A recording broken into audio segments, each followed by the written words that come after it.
ভারতের কর্ণাটক রাজ্যের গোকর্ণার জঙ্গলে একটি গুহা থেকে উদ্ধার করা হয়েছে রাশিয়ান নারী নিনা কুটিনা ও তার দুই মেয়েকে।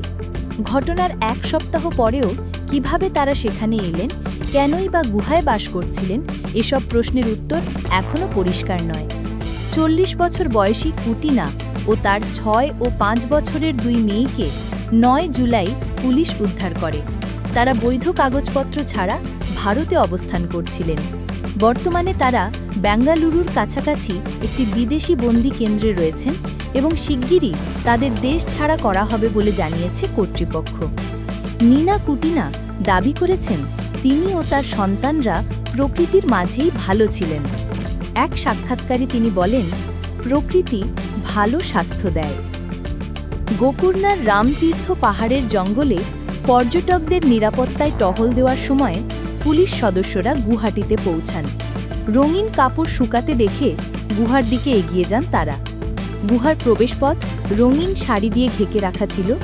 ভেতরে দেখা যায় নিনা কুটিনা ও তার দুই শিশু, যাদের সঙ্গে ছিল শুধুমাত্র প্লাস্টিকের চাটাই, কিছু জামাকাপড়, নুডলসের প্যাকেট ও সামান্য খাবার।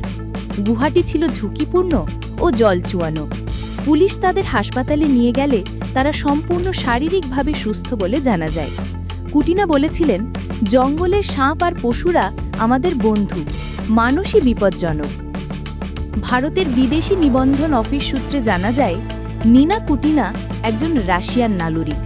তার পাসপোর্ট অনুযায়ী তিনি 2016 সালের 18 অক্টোবর থেকে 2017 সালের 17 এপ্রিল পর্যন্ত বৈধ ব্যবসা ভিসায় ভারতে ছিলেন। এরপর তিনি ওভারস্টে করেন এবং 2018 সালে তাকে ভারত ছাড়ার নির্দেশ দেওয়া হয়। তিনি জানান, গত 15 বছরে রাশিয়ায় থাকেননি, বরং কোস্টারিকা, মালয়েশিয়া, থাইল্যান্ড, নেপাল ও ইউক্রেন সহ অন্তত 20টি দেশে ভ্রমণ করেছেন। তার 4 সন্তান রয়েছে, যার মধ্যে বড় ছেলে 2023 সালে গোয়াতে সড়ক দুর্ঘটনায় মারা যায়। তার 11 বছরের আরেক ছেলে বর্তমানে রাশিয়ায় রয়েছে। পুলিশ জানায়, উদ্ধার হওয়া দুই কন্যার পিতা একজন ইসরায়েলি ব্যবসায়ী দ্রোর গোল্ডস্টিন। তিনি বর্তমানে ভারতে অবস্থান করছেন এবং কুটিনা ও সন্তানদের প্রত্যাবাসনের ব্যয়ভার গ্রহণের জন্য তার সঙ্গে আলোচনা চলছে। গোল্ডস্টিন বলেন, কুটিনা তাকে না জানিয়ে গোয়া ছেড়েছিলেন এবং তিনি পুলিশের নিখোঁজ ডায়েরিও করেছিলেন। বর্তমানে তিনি সন্তানদের যৌথ হেফাজত চান এবং চান না যে তারা রাশিয়ায় ফেরত পাঠানো হোক। গুহার ভেতরে হিন্দু দেবতা পাণ্ডুরঙ্গা ভিট্টলের একটি মূর্তি পাওয়া যাওয়ায় ধারণা করা হচ্ছিল তিনি সাধনা বা আধ্যাত্মিকতার জন্য সেখানে ছিলেন। কিন্তু কুটিনা জানান, এটা কোনো আধ্যাত্মিকতা নয়, আমরা প্রকৃতি ভালোবাসি কারণ এটা স্বাস্থ্য দেয়। আমরা অনেক ভালো ছিলাম, ওয়াটারফলে সাঁতার কাটতাম, আঁকা করতাম, মাটি দিয়ে শিল্প করতাম। তিনি বলেন, তারা খুশি ছিল, সুস্থ ছিল। কুটিনা স্বীকার করেছেন যে তার বর্তমান ভিসা কয়েক মাস আগেই শেষ হয়ে গেছে। তবে তিনি বলেছেন, ছেলের মৃত্যু শোকের কারণে তিনি কিছুই ভাবতে পারছিলেন না।